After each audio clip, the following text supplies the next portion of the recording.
This is the On the Pony Express podcast, part of the On3 network. Check out all the SMU coverage you need at ontheponyexpress.com. Now, here's your host, Billy Embody. 1, 2, 3, let me go.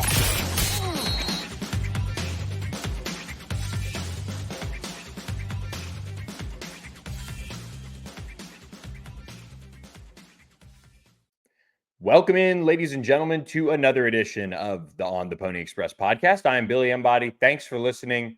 We've got a lot to talk about today. We will have Hayden Howerton on the podcast on Thursday. We are going to record Wednesday night. You are listening to this Wednesday, maybe in time for your drive home, depending on how quickly it uploads. But we wanted to bring you guys multiple bi-week podcasts, of course, and there's a lot to unpack here, and I didn't want to bog down Hayden and I's podcast with one of the main pieces of this week, which is the quarterback decision by Rhett Lashlee. But we'll get into that in just a few seconds. But I first got to tell you guys, we are presented by our friends at StatusJet. Go to statusjet.com today.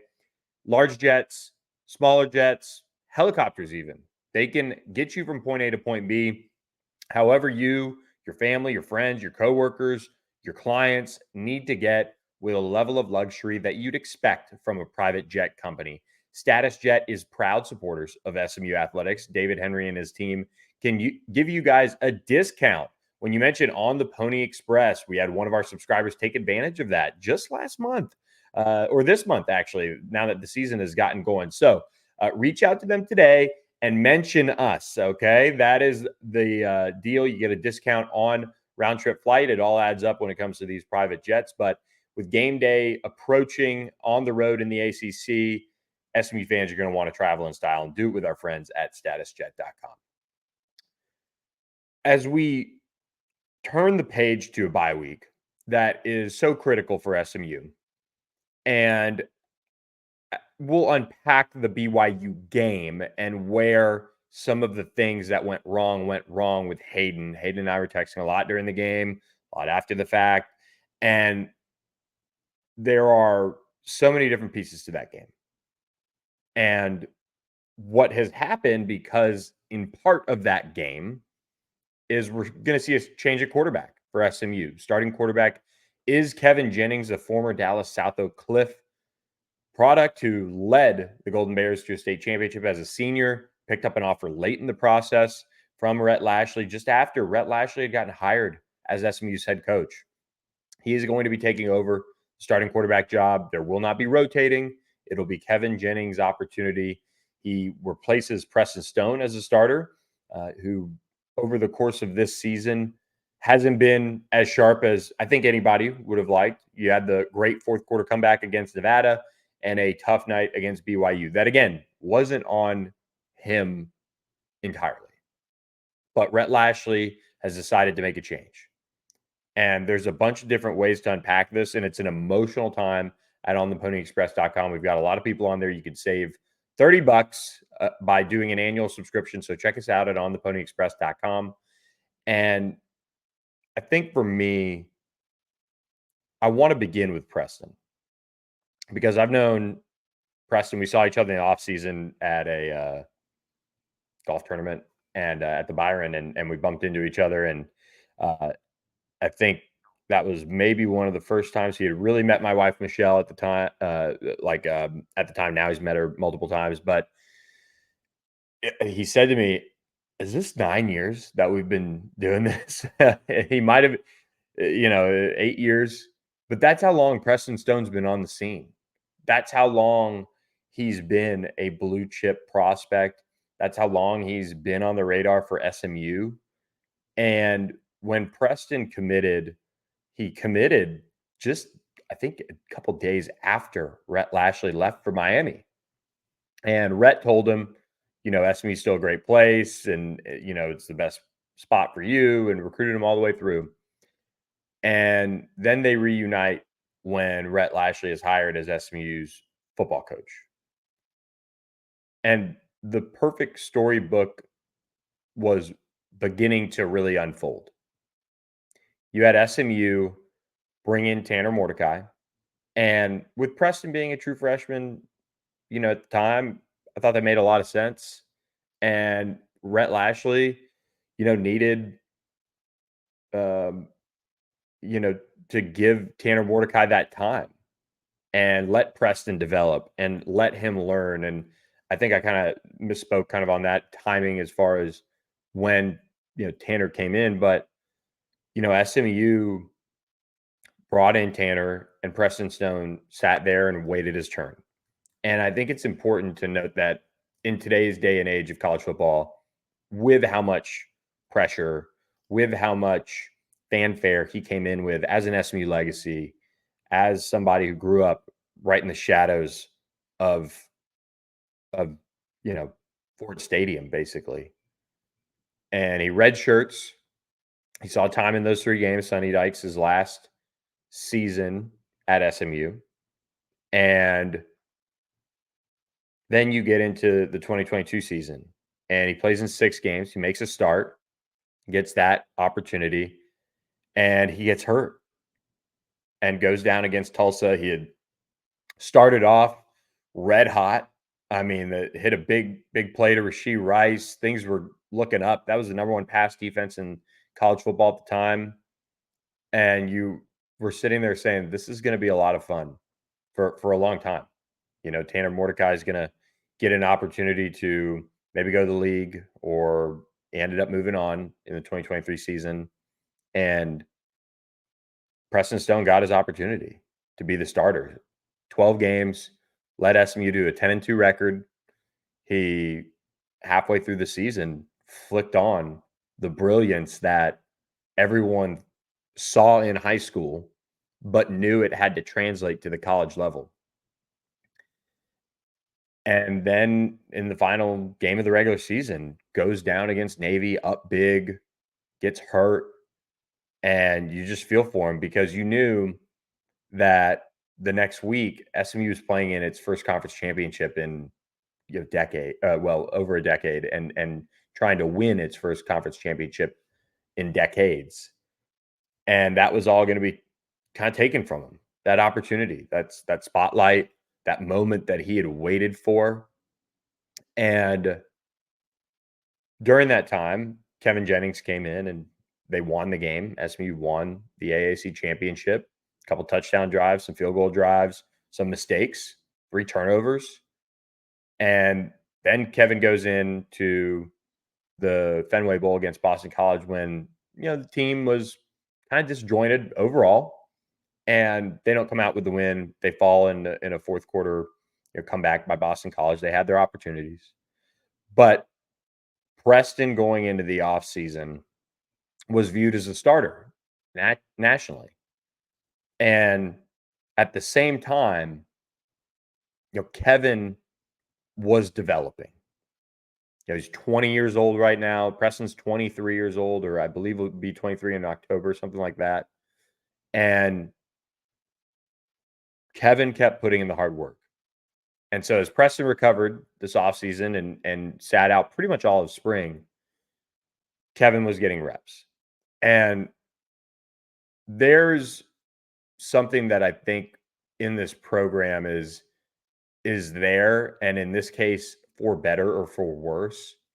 But you can't ever be necessarily comfortable in your job because there's so much competition. And Preston wasn't comfortable, but the competition between him and Kevin was pushing each other. And it was pushed Preston in the offseason, it pushed him in fall camp, and it pushed him into this season. And this is a results business. And as we've seen on the Pony Express message board, you can go back and forth. You can pick all sorts of different talking points. You can pick out various moments where you can feel some type of way about Preston Stone or Kevin Jennings. But Rhett Lashlee's decision with Preston to not put him back in after those 3 drives that he had against BYU, and then to ultimately move him into the backup role is something that people, I think, aren't right now understanding, in the sense of Rhett Lashlee spent a lot of time recruiting Preston Stone. He spent a lot of time when he got back to SMU recruiting Preston Stone and developing him and pushing a lot of his chips in on him. Told Tanner Mordecai, who's on the practice squad with the 49ers, basically, this is Preston's show now. And looked like it ended up being the right decision. SMU, of course, went undefeated in AAC play with Preston at the helm. But that was last season. This season for SMU, they've struggled offensively. They've been severely disjointed. And we'll talk in a few moments about all the different things that are going on offensively.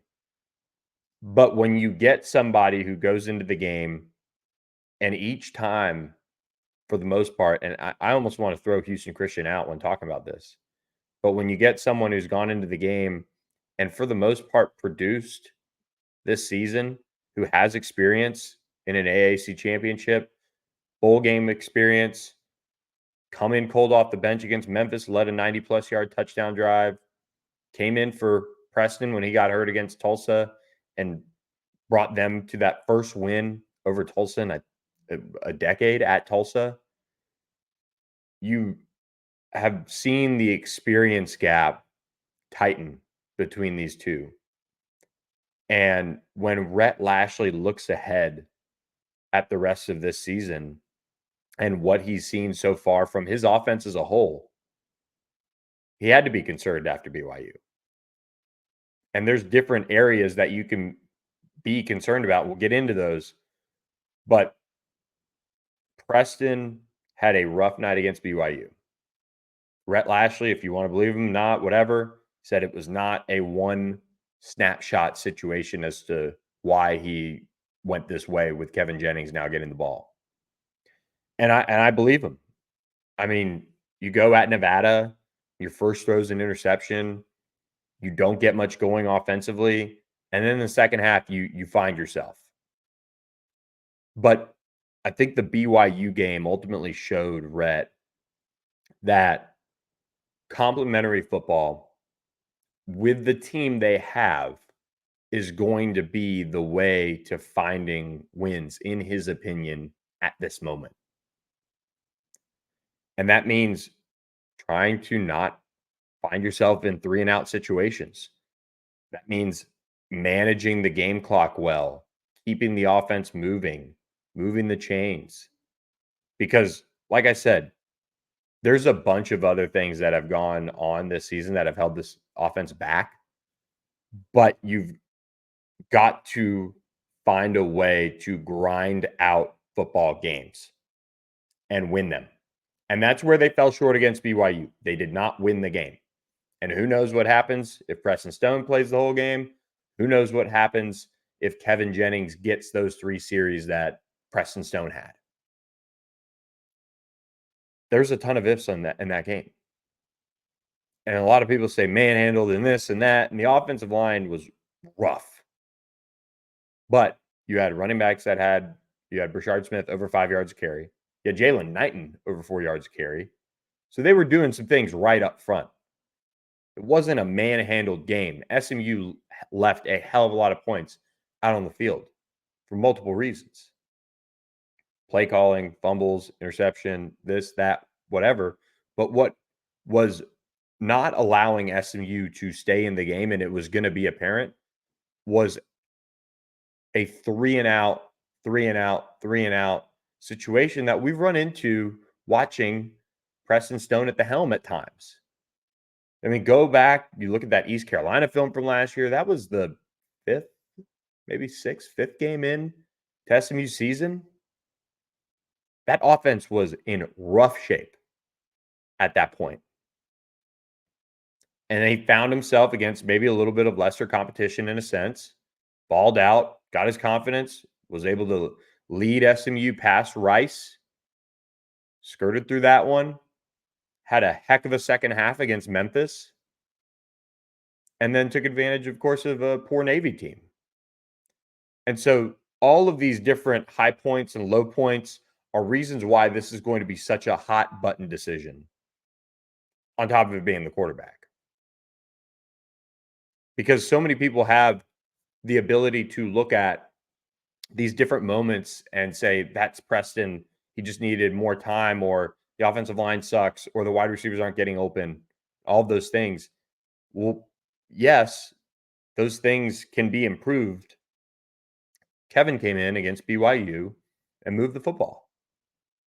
And Kevin moved the ball in his one of his drives was the lone touchdown of the first half, I think.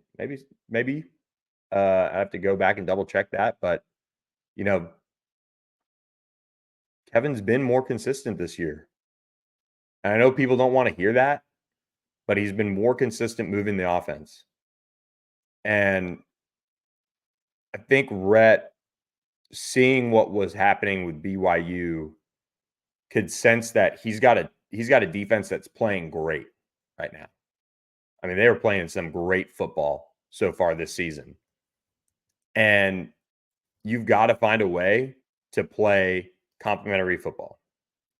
And Kevin Jennings right now seems to bring that to the table right now. And I don't really know how this is going to go. I'm not going to sit here. I'm sure not going to predict a win over TCU when SMU hasn't done it with 2 tries with Rhett Lashlee at the helm and with the offensive performance that we saw in terms of finishing and where the offensive line is.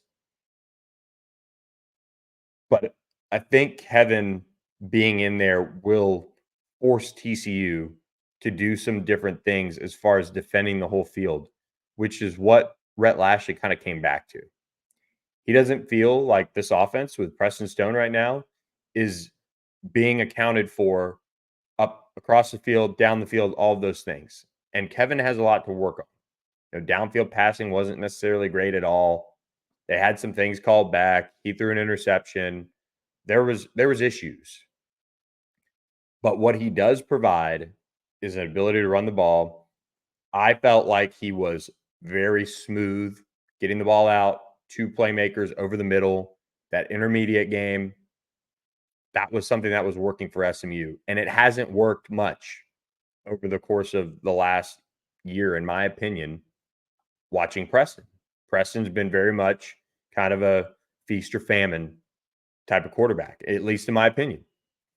And that's where I think Rhett struggled the most is, could SMU have punched in a touchdown here and there against BYU? Maybe. All things equal, that wins the game. But you can't sacrifice this overall team ability to control a football game for some flash. And I just think that's where Preston is right now. You see those flashes of brilliance, and then you see flashes where, yeah, it's not his fault that his 3 drives accounted for negative 24 total yards. It's not all his fault, but there were opportunities here and there for him to get the ball out.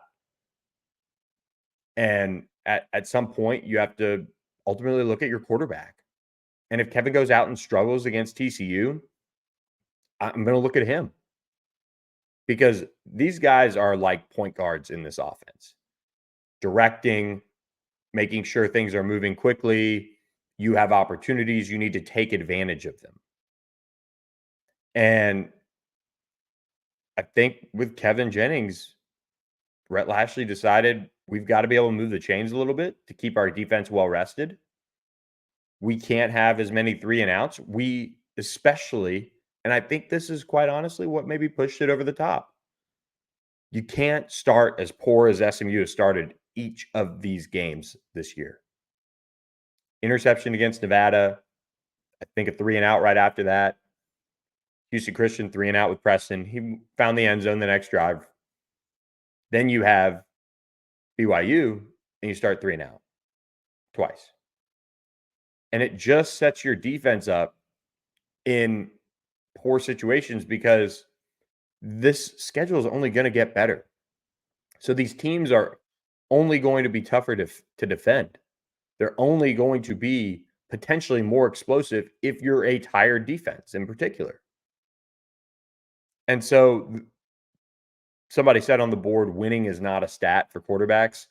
Yeah, it is, in a way. It's a team game. It's absolutely something that everybody has to contribute to.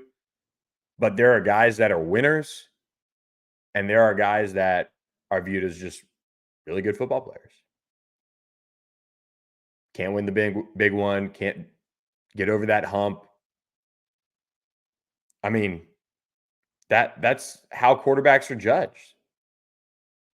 And that's really what it's all about. And Kevin Jennings went out in the AAC championship. He had great defensive help, don't get me wrong, but he went out and he bounced back from a horrible situation to start the game, didn't let it fluster him, led 2 touchdown drives in the first half, field goals in the second half as the defense was playing great.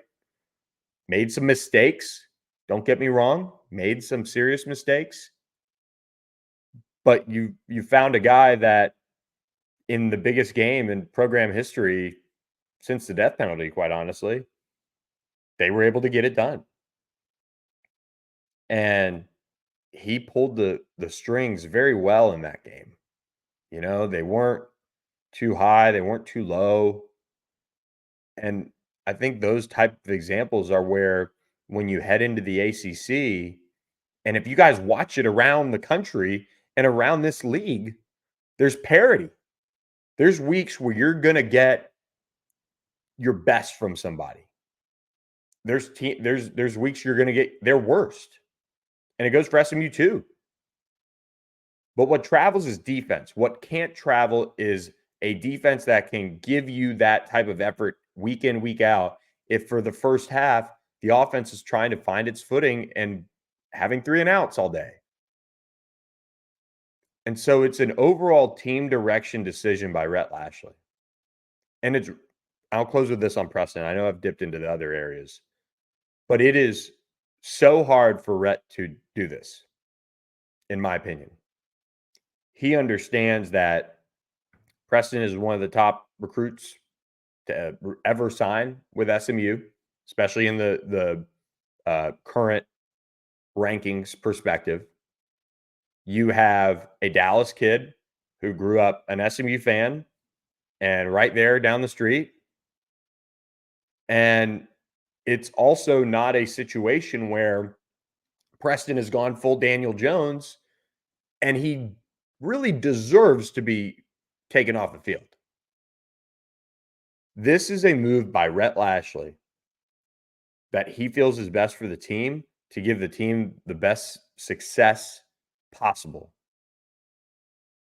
And it's hard for a lot of people to know Preston, to have followed his career, and for this to be where we are right now. And I'm sure people have their opinions on whatever. I've covered, written it. I didn't drum it up in the off season. Then when I finally said, yeah, they've been competing, people had their opinions on it, but they've been competing.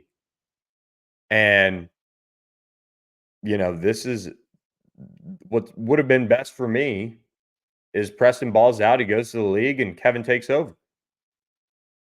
I don't need the drama of covering this. And it sucks to see Preston benched, put in the backup situation. Because I know how much he's given to this program and how hard it's been with injuries and waiting his turn and all of those things. And that's why I think people maybe need to respect Rhett Lashlee's decision to do it this week, not let it hang out there in the wind. Just say, hey, we're going with Kevin Jennings. TCU can prepare whatever. We'll be out there playing football September 21st. It was a hard decision. I mean, it takes a lot of, stones to do this. And when you look at the Kevin Jennings side of it, this is somebody that grew up in Dallas, led his team to first state championship in 50-something years, I think, for South Oak Cliff, is viewed as a very calm, cool, collected football player. People love to just dive into every little mistake and say, oh, I think it was Andre Ware that, I guess this is a joke now on the board, but called it ice in his veins. Ice in his veins is not always getting the result that you hope for. Ice in his veins is talking about your demeanor, your ability to handle situations. And it doesn't mean your execution is going to come out on the right end of it. Tom Brady, ice in his veins. How many times has the fourth quarter comeback not worked for him? Not enough that people are saying, oh, Tom Brady can't get it done in the fourth quarter. No. He's calm, he's cool, collected. Sometimes it just doesn't work out for you. That's what happened against BYU. And at the same time, with very little preparation with the ones, as the backup during the week, Kevin went in there and had SMU in the red zone 4 times. I'll say 4 because it was 5, but 1 was an interception that was right there for the taking in inside the 10. But he was able to move them well enough to give them those opportunities. And what's next is finishing. What's next is not stretching the ball out, trying to do whatever Brashard Smith was doing. What's next is not taking a holding penalty that moves you back. What's next is learning to throw a different ball or go somewhere entirely different than trying to fit one in the red zone like Kevin did. There's play calling that can be fixed. All those things have to happen for SMU to have success against TCU. They have to fix the red zone. But Kevin is not going to be somebody, as you saw in the Tulane game, that is going to be rattled by the worst thing happening. Play 1, sack, fumble, unblocked, completely just no way, no chance, and he fumbles it. And everybody can have their own opinion on the play, but what he did was got up, dusted himself off, and led SMU to that conference championship win. He could have been very flustered, and it could have impacted the offense the rest of the afternoon. It did not. It did not. And that's what you're going to get in Kevin, I think. You're going to get some growing pains as he maybe settles into a true starter role. What does this offense look like? What does Rhett Lashlee want to scheme up? How does he want to fix the red zone with Kevin now? All of those things are on the table for the next 2 weeks. Kevin's got a strong arm. He can make just about every throw. He needs to be able to put more touch on it over the top. And I think with experience playing with this group, things like on the 2-minute drill where Jalen Knighton's kind of running, waiting for the ball, and he doesn't really know what to do with it, those things can be ironed out. Because now they're going to be talking, hey, all right, when I'm out here and I'm rolling, here's what I kind of think you should do. Okay, all right, cool. Cut it back here, cut it back there, whatever. I got you. I'll set up a block, whatever. Those are the things that starters can spend time talking about when you're in game week. The backups don't get as many of those opportunities. And so I'm very interested to see how TCU goes. We'll be able to break that down next week and really dive into TCU. We'll see what they bring to the table when they play UCF this weekend. But Kevin brings a sort of calmness out there that I think is underrated in this. And it's not something you can measure. But they've got to find a way to start fast. And I think we don't have any evidence of that in a sense. Kevin's come in later in games, but he's moved the football when he's come in. And that's where SMU can't get itself behind the 8 ball against TCU, against Florida State, against Louisville. And if the best guy to get the offense moving right off the bus is Kevin, I mean, we're going to find that out real quick, of course. But Kevin has done enough for this program that this should not be some all-out war that Rhett Lashlee has opted to go with him. I mean, in terms of the biggest wins in program history, Kevin's got it. Second one, right, in modern program history. Kevin's got it. He's got the AAC championship win. Preston, best win against Memphis on the road. Figured it out. They were able to put that thing on ice. Big, huge win. Punch your ticket to the AAC championship game. But Memphis last year wasn't Tulane, even with all the stuff that was going on with Tulane around Willie Fritz. Just wasn't. So Rhett Lashlee is not pushing his chips in on his job by any means to make this decision, but he's pushing his chips in on Kevin Jennings, because if you make this decision, which he did, and he said this is not the last you've heard of Preston Stone here or anywhere. Because, and people were saying, oh, they're already pushing him out the door. Guys, you bench a former 4-star quarterback, and he is going to probably transfer if this works out. So Rhett saying, hey, it's not the last you've heard of him here, because SMU has needed multiple quarterbacks each of the last 2 years anyway, or anywhere. Hey, he might move on at some point. I mean, it's just being naive if you don't think this is going to impact Preston's long-term position in this program. Now, if Kevin doesn't get it done, we'll see probably the next 2-3 weeks. He's got quite the gauntlet ahead of him. And if he doesn't, then Rhett Lashlee's got maybe another decision on his hand. But that's why Preston's a pro. Kevin's a pro. They can handle this type of situation. And they have well so far, in my opinion. You know, they hang out, they're buddies. They root for each other when they do well. And now one's a starter, one's a clear-cut starter. And if he doesn't get it done, Rhett might go fully back in on Preston. But I think it was at a point, and especially with a loss to BYU, it was at a point where they need to find out what they have in Kevin, because he has played well enough that he could start them fast. He could put them in the best position to win, especially in these big, big games. And so that's what we're going to be watching as SMU kind of goes through this bye week. We don't get much practice details, right now in the season, but Kevin Jennings has been out there. He's been working with the first team. He's getting those reps and getting ready for his first career start as SMU's quarterback. And, or actually not his first career start, his first start in 2024 as SMU's quarterback. So I know I just talked for 30 minutes about quarterbacks, but it's nuanced.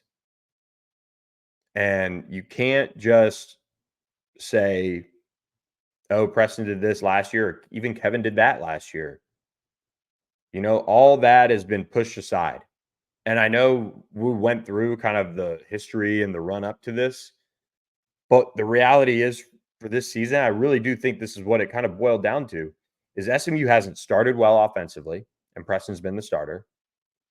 And Kevin's moved the ball well enough that maybe he deserves his chance to start and move this offense. And he did it well enough against BYU that Rhett Lashlee said, you know what? I need to tear this Band-Aid off and do it. And instead of rotating them. So a lot of pressure on Rhett Lashlee, a lot of pressure on Kevin Jennings now. And that's why Rhett Lashlee gets paid the money he does, to make these decisions that he feels like is best for the program. And we're going to find out over these next 3 games if it was. You know, the funny thing about this stretch, and you can almost, I mean, if you are in the camp that Kevin Jennings isn't going to do well and you are on the quote unquote side of Preston Stone, it's the toughest 3-game stretch in recent SMU history. And if Kevin doesn't get it done and goes 0-3 somehow, then and Preston Stone is able to get a win at some point on this season, people are going to say, oh, see, it's just always going to be something with quarterbacks and talking points and all those things. But 2 things can be true at once. You know, it's not all in Preston. So offensive line has to play better. Receivers can do better. But at the same time, you know, Kevin has gotten results. And so it's a tough thing to have to go through anytime you make a decision like that. And Rhett Lashlee, again, he went with it. I like the move to do it in the bye week. No one's talking about controversy. It's very clear the direction of the program now. And I think that's important. And I said it throughout the fall camp once the competition was really brought to light. And I said it throughout, the course of the season that I expected at some point against BYU and maybe TCU that this gets settled. And it's at least settled for now. And, Rhett Lashlee doesn't want to rotate quarterbacks just like anybody else. But they des- they both deserved to play. And now it's time to go ahead and get one guy really ready to go. And the guy they feel like can lead them to the promised land, so to speak, is Kevin Jennings right now. So it's a huge, huge move for Lashlee. We'll see how it goes for him. Hayden Howerton and I will talk about that. We'll talk about a lot more on the podcast tonight, and we'll get it out to you guys on Thursday. But I do want to remind you guys before I continue on here for a few more minutes that we are presented by our friends at AKM Turf and Greens. Alex Carpenter and his wife really run the show here. Alex, former professional golfer, has turned this business into a booming one as he's had major projects that you're seeing McKinney Christian here, just completely revamping their recess area with incredibly high quality turf. And that's something that a lot of people have learned about as they've worked with him. akmturfandgreens.com. You see the backyards, though, that they put together, those private putting greens and chipping areas, and just areas to entertain, too. I look at some days in my backyard, and we've got a big area to really turf if we want to, but done with weeds, done with looking at patches of grass that are missing or whatnot. That's why it's a great idea to call AKM Turf and Greens or reach out to them, info@akmturfandgreens.com. They've got the code PONY UP for $500 off your project. Alex and his team do an incredible job. They've already helped out a lot of our subscribers. We're just talking them through the process. He's done a couple projects now for subscribers. So it's been really successful and people are enjoying it. So check them out, akmturfandgreens.com. All right, like I said, Hayden and I will break down a lot of SMU, BYU, and kind of get all that out there. And we'll get his take on a lot of different things when it comes to what's going on around the country, where SMU's fixes are. But I do want to take a moment here and say, as I really just want to be done talking about the offense because Hayden and I will talk about more. But defensively, SMU's defense has been stellar. There's been moments like any defense that they want back. I'm sure Scott Simons wants that final BYU field goal drive back. They had him kind of dead to rights there, and we're going to be able to, maybe get off the field. And instead, they make the perfect pitch and they break it and they continue on the drive and they're able to milk the clock down to minute 58 and kick the game-winning field goal there. But, for this defense, I think we're seeing the depth be a key piece, but also just how I think on the same page everyone is. The Nevada game stressed them, right? That running quarterback, they started pretty much only running draws. They had a ton of mistakes, but defensively, this team has really risen to the occasion over the last, 2 games. Obviously, Houston Christian is Houston Christian, but when you look at what SMU's been able to do at the line of scrimmage, they've really been able to control it, in my opinion. And then, BYU, holding them to 202 yards passing, 134 through the air, 3.8 yards per rush, nothing crazy there. They did allow kind of some bigger plays in a sense to be hit by Jake Retzlaff. I mean, he was able to, pick up some chunk plays, 57-yard completion, but for the most part, they've done a good job of keeping things in front of them, and I think that's where SMU's defense is at its best. The big play is constituted as something that's over 15 yards, which I think it should be like 20, 25, but that's just me. But SMU able to hold them to 4 explosive plays in a sense, 3 big rushes, one of which was that option play that really kind of ended things in a sense for SMU. But they throughout that game really were able to kind of control things, and I think that was a big sign that this team has the right group defensively, because BYU is older, they're more mature. I know all those talking points, but they really weren't able to do that much. They kind of had to get a little gimmicky and get away from their game plan in a sense. Jake Retzlaff became a little bit more of a running threat in that game. In particular, in the second half, they kind of ran a little bit more designed runs for him. But for SMU's defense, they really just settled in pretty well. I thought they played assignment football, and that's where I think SMU's calling card is as a program right now. They are a defensive football team. Once again, SMU ranks inside the top 40 defensively in total defense so far this season. We'll see that's going to have to continue to go up with the way the offense is playing, with the defense needing to really step up against uh, uh, step up against TCU, against Florida State, against Louisville. I think that's really where this defense will show what it's made of, because we don't know what this offense is going to look like. And that's the big question mark, this whole thing. And if the defense is on the field forever, they're probably going to give up some plays and it's going to be tough. But if they can get a little bit of help in terms of being able to,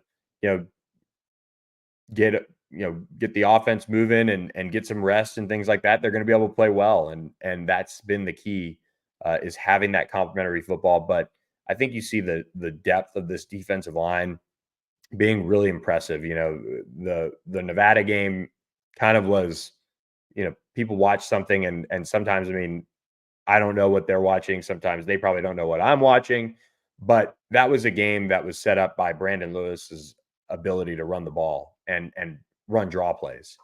SMU had their run game pretty well taken care of.